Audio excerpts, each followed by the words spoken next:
I never imagined the woman I married would one day feel like a stranger. When we first met, she was laughter wrapped in sunlight, every glance from her carried warmth that melted through my defenses. I thought I had found my forever. But forever has a way of fading when you stop paying attention. Somewhere between my late-night deadlines and her quiet sighs at dinner, we drifted apart. It didn't happen all at once. It was slow, like watching a candle burn down without realizing the flame had already died. In the beginning, I blamed it on work. I told myself I was doing it for us, for the house, the comfort, the little things she said she wanted. But what she truly wanted, I later realized, wasn't money or things. It was attention, it was touch, it was the version of me that used to listen without checking my phone every 5 minutes. She started going out more, girls' nights, office gatherings, late meetings that never had exact times. I didn't question her much. Maybe that was my first mistake. I trusted her too easily because I wanted to believe nothing had changed. But deep down, something felt off. Her perfume lingered long after she came home, unfamiliar and sharp. She smiled differently. Even the way she laughed felt practiced, like she was performing for someone else. One night, while I was watching TV alone, she came in late wearing a dress I hadn't seen before. It hugged her figure perfectly, something she hadn't done in years. I remember thinking, who is she dressing up for? She said it was for a friend's birthday, but the scent of expensive cologne on her neck told me otherwise. I didn't confront her that night. I couldn't. The fear of confirmation felt heavier than the comfort of ignorance. Weeks passed, and the emotional distance grew into silence. We lived under the same roof but occupied different worlds. I started sleeping on the couch, not because we fought, but because the bed felt too large for the emptiness between us. She seemed fine with it, which hurt even more. Then one afternoon, I received a message from an unknown number. It was short, almost cruel in its simplicity. You deserve to know the truth. Attached was a photo, grainy but clear enough. My wife, sitting at a restaurant, her hand gently resting on another man's. The man looked younger, confident, like someone who knew he was winning a game I didn't even realize I was playing. My heart didn't break instantly. It froze. I stared at that picture for hours, memorizing every detail, as if understanding it would lessen the pain. But pain doesn't lessen with understanding, it only deepens. That night, I sat alone in my car outside our home, watching the light from our bedroom window. She was inside, probably thinking I was still at work. I thought about confronting her. I thought about screaming, about begging, about walking away. Instead, I stayed quiet, watching the light until it went out. That's when I decided I wouldn't just confront her, I'd end it. But not in anger. I wanted her to feel what betrayal tastes like when the tables turn. I started planning everything carefully. I contacted my lawyer, got the documents ready, and waited. I wanted the moment to be unforgettable, the exact mirror of the betrayal she thought she had hidden.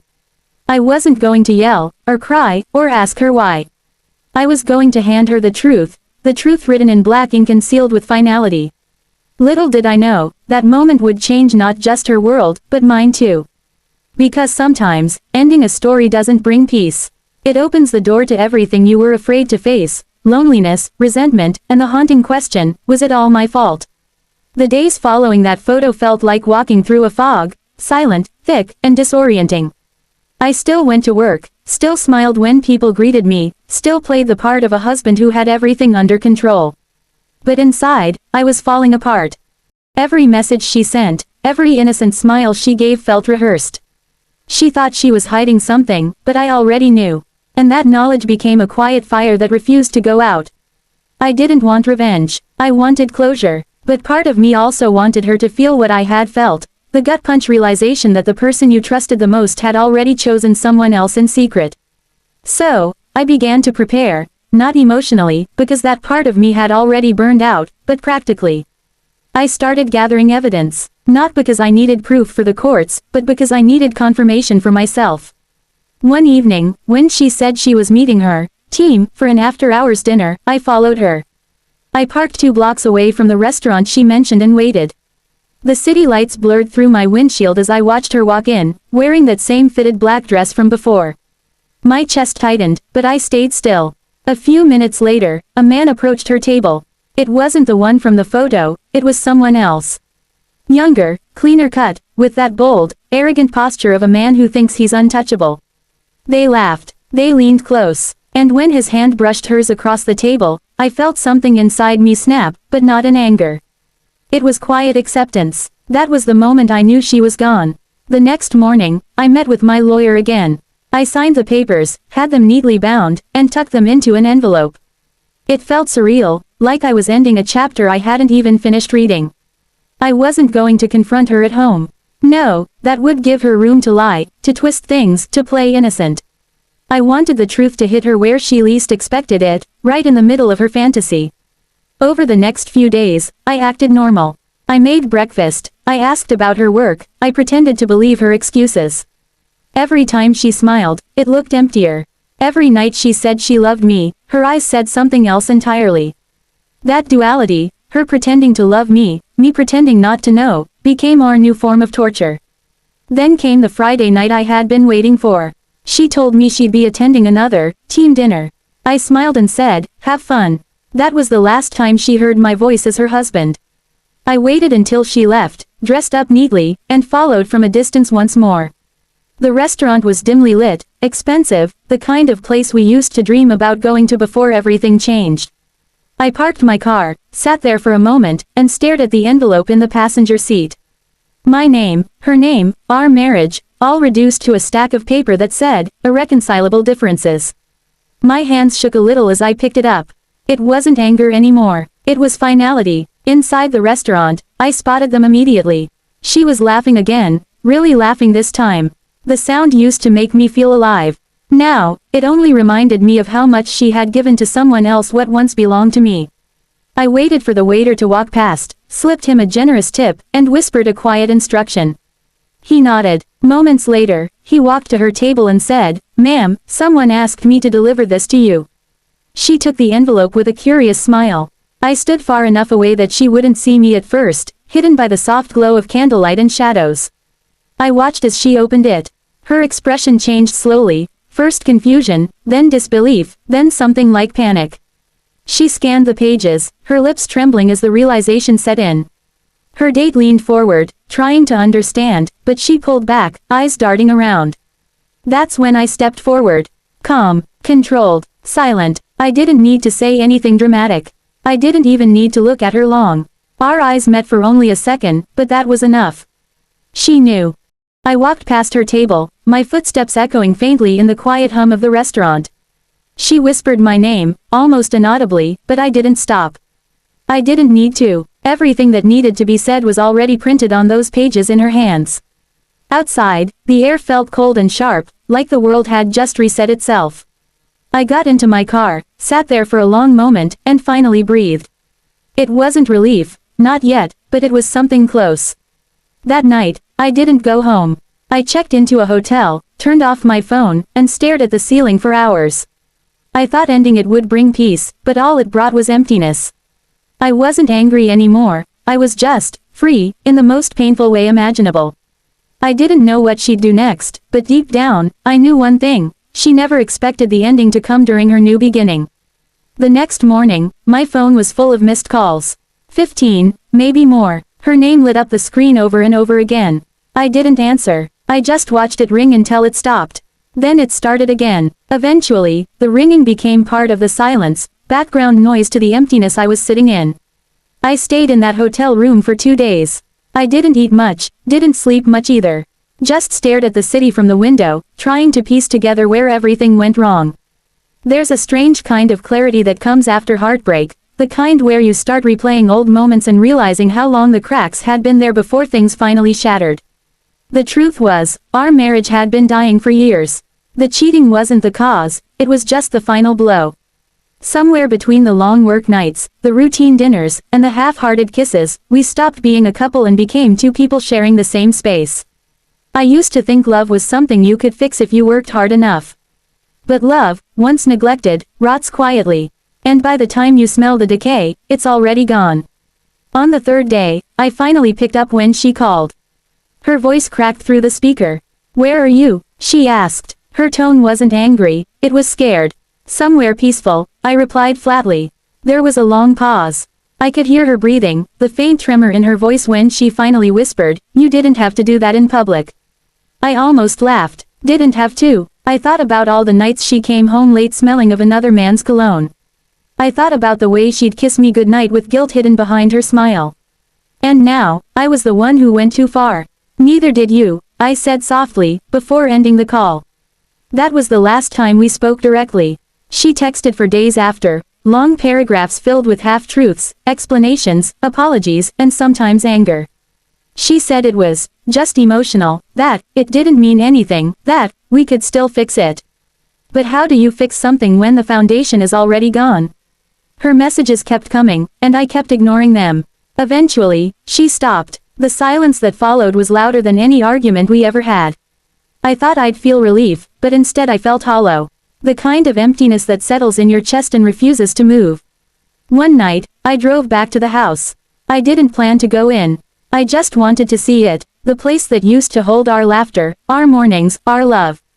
The lights were on. I could see her silhouette moving through the window. For a second, I almost missed her. The way she used to hum while cooking, the way she'd curl up beside me and fall asleep mid-conversation. I missed the idea of her, not the reality. As I sat there in the car, I realized something: love doesn't die all at once. It dies in layers. You peel them off one by one: trust, respect, comfort, and finally, affection. What's left isn't hatred, it's indifference. And indifference is far colder than hate. I started therapy a week later. Not because I wanted to talk about her, but because I wanted to talk about myself. I wanted to understand why I had ignored the warning signs, why I had chosen silence over confrontation. My therapist said something that stuck with me: you grieved her long before she betrayed you. She was right. I had stopped feeling loved years ago but stayed anyway, hoping she'd come back, that we'd find our rhythm again. But you can't bring someone back to a love they've already left. A month later, the papers were finalized. I didn't attend the final meeting. My lawyer handled everything. He sent me the confirmation, and just like that, our marriage ended with an email. No last words. No goodbye. I packed my things and moved into a smaller apartment downtown. It was quiet, clean, and empty, exactly what I needed.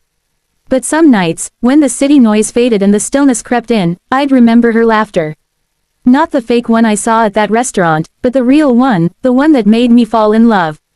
That's the cruel part of betrayal. It makes you question your own memories. I didn't hate her. I just pitied her. Because I realized something she never did: betrayal doesn't destroy love, it exposes its absence. And as I sat there, looking out the window at the flickering lights of a city that didn't care about broken hearts, I promised myself one thing: I would never let my silence become the reason someone else walked away again. 3 months passed. It's strange how time moves differently when you're healing, slow at first, then suddenly fast. The mornings no longer felt heavy, and the silence in my apartment stopped echoing as loudly as it used to. I found comfort in small things again: the smell of fresh coffee, the quiet hum of traffic below my window, the freedom of knowing no one was waiting to be disappointed. I started running in the mornings, not to escape the past, but to feel something again. There's a certain peace in exhaustion, it clears the mind. During one of those runs, I realized I hadn't thought about her in days. Not out of bitterness, but because she no longer occupied the center of my thoughts. That realization stung a little and healed a lot. Work became my refuge. People at the office had stopped asking about her, and I preferred it that way. I had mastered the art of saying, "I'm fine," without flinching. But healing isn't linear, and life has a cruel sense of timing. One rainy Thursday evening, I stopped by a cafe near my apartment. It was quiet, dim lighting, soft music, and the kind of calm that made you forget the world outside. I was halfway through my drink when I heard a familiar laugh. That sound, it froze me. I turned, and there she was. She looked almost the same, yet not. The woman I once knew had a glow about her. This one looked drained, her smile brittle, her eyes searching. She was sitting alone at a corner table, stirring her drink absently, lost in thought. For a brief moment, our eyes met. She froze. The spoon slipped from her hand and clinked against the cup. I didn't move, neither did she. The world around us faded, leaving just two people caught in the uncomfortable truth of what used to be. After a long pause, she stood and walked toward me. I could see the uncertainty in her steps. "Can I sit?" she asked quietly. I nodded. She sat across from me, looking like she was holding back a storm. "You look different," she finally said. "So do you," I replied. She gave a sad smile. "I suppose that's what happens when you destroy something good." I didn't answer. I just let the silence speak for me. I didn't think you'd actually go through with it, she continued, her voice trembling slightly. That night, I thought you were bluffing. I thought maybe you just wanted to scare me. I looked her straight in the eyes. You already did that. Her lips quivered. I'm sorry, she whispered, and for the first time, it sounded real. Not the rehearsed kind of sorry people say to ease their guilt, but the kind that comes from realizing what can never be undone. I never meant for it to happen, she said softly. It started with loneliness. You were always busy, always tired, and I felt invisible. He made me feel seen again, but it wasn't love. It was escape. I leaned back, the words hitting harder than I expected. Because deep down, I understood. I had been absent, even when I was there. But understanding doesn't erase betrayal, it only makes it hurt in new ways. I'm not here for forgiveness, she continued. I just wanted you to know I regret everything. I lost myself, and I lost you too. For a long moment, neither of us spoke. The rain tapped softly against the window, a steady rhythm to the silence. I studied her face, this woman who had once been my whole world. And I realized something I hadn't before, she wasn't my villain anymore. She was just a broken person who made selfish choices while trying to fill an empty space inside her. I hope you find peace, I said finally. Not with me, just with yourself. Tears welled up in her eyes. You already have, haven't you? I smiled faintly. I'm getting there. She nodded, wiped her face, and stood. Goodbye, she whispered. When she walked away, I didn't stop her this time. I didn't look back either. It was the first goodbye that didn't hurt. It felt like closing a door quietly instead of slamming it. That night, I walked home under the rain, no umbrella, no rush. The cold drops hit my skin, but it felt cleansing. Pain had finally turned into acceptance. By the time I reached my apartment, I realized something simple but powerful: closure doesn't come from the other person's apology. It comes when you stop needing one. It's been a year since that night in the cafe, the night when the final thread that connected us quietly came undone. I never saw her again after that, but she visits sometimes in dreams, not as the woman who betrayed me, but as the woman I once loved before we both changed. Time has a way of softening the edges of pain until what's left are just shapes of memories, neither sharp nor sweet, just distant. Healing, I've learned, isn't about forgetting what happened. It's about remembering it differently. There was a time when I thought betrayal defined me, when every quiet moment was haunted by why me. But somewhere between rebuilding my life and finding peace in solitude, I realized it wasn't about me. People make choices based on who they are, not who we failed to be. Her infidelity wasn't my failure, it was her reflection. My mornings are simple now. I wake up to sunlight spilling through the blinds, make coffee strong enough to remind me I'm alive, and watch the city move outside my window. I no longer check my phone expecting an apology that will never come. The silence that used to feel unbearable has become my peace. Every once in a while, I still catch couples laughing in restaurants, fingers entwined over candlelight. I don't feel bitterness anymore, just a quiet acknowledgement that love can be beautiful, even fragile. I've stopped seeing it as something to fear. It's not love that hurts, it's the people who don't know how to handle it. I've started writing again, not for anyone to read, just thoughts, letters to myself, lessons I never learned when I was too busy trying to keep a crumbling marriage together. Writing became my therapy, a place where I could pour out what I never said. One of those entries reads, "The day I handed her those papers, I thought I was ending a story. I didn't realize I was starting mine." Freedom doesn't come with fireworks or grand gestures. It comes quietly, like the sound of your own laughter after months of silence. It comes when you stop checking if the person who hurt you is doing better without you. It comes when you stop trying to prove you've moved. You've moved on and simply have. There's a peace in accepting that some people come into your life only to teach you how much you can survive. She taught me that love without attention turns into absence, that trust without effort becomes blindness, and that forgiveness isn't for them, it's for you. One afternoon, I found our old wedding photo while cleaning out some boxes. For a moment, I stared at it, remembering how young we were, how certain. Then I placed it gently back into the box and closed it. Not out of anger, but gratitude. That version of me needed to exist to become who I am now. I'm not afraid of love anymore. I'm just wiser. I know now that love isn't about losing yourself to keep someone else. It's about giving without disappearing, holding without clinging, and walking away when the story turns into survival. Sometimes, people message me when they hear my story. They ask how I did it, How I found peace after betrayal. I tell them the truth. You don't find peace. You build it, one painful truth at a time. If there's one thing I want anyone listening or reading this to remember, it's this: betrayal doesn't break you, it introduces you to the version of yourself you were too afraid to meet. Today, when I look in the mirror, I no longer see the man who lost his wife. I see the man who found his strength. The man who learned that endings aren't always tragic, they're just necessary. So yes, I handed my wife divorce papers right in the middle of her date. Not out of spite, not out of vengeance, but out of love for myself. Because sometimes, choosing yourself isn't selfish, it's survival. And if you've ever been betrayed, abandoned, or broken, remember this: the day they walked away was the day your story began again.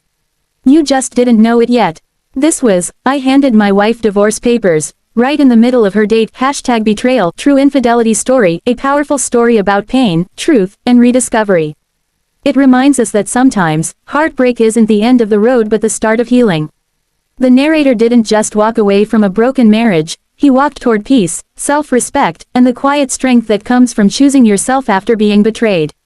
In this story, we witnessed how silence can destroy love, how neglect can open doors to temptation, and how forgiveness, real forgiveness, starts with letting go of what you can't control.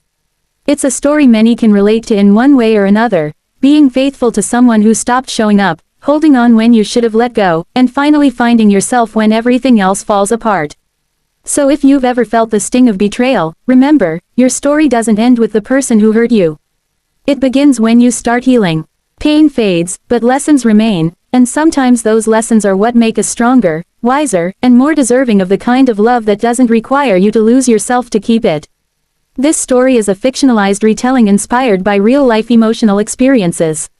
It is meant for mature audiences and aims to explore human emotions, self-worth, and the complexities of love and betrayal. No real names, events, or identities are used in this story. Viewer discretion is advised. Thank you so much for taking the time to listen to this story. If it touched your heart, made you reflect, or helped you see love and pain from a different light, then this story has done its job. Heartbreak sparkles. Please don't forget to like, share, and subscribe to this channel for more real, emotional, and eye-opening stories about love, marriage, betrayal, and redemption. Every story here is a reminder that no matter how broken you feel, healing is always possible. Subscribe now and turn on notifications so you never miss another heartfelt episode. Speech balloon, share your thoughts in the comments. Your story might inspire someone else to heal too. Thank you for watching, thank you for believing, and remember, every ending is just a new beginning in disguise.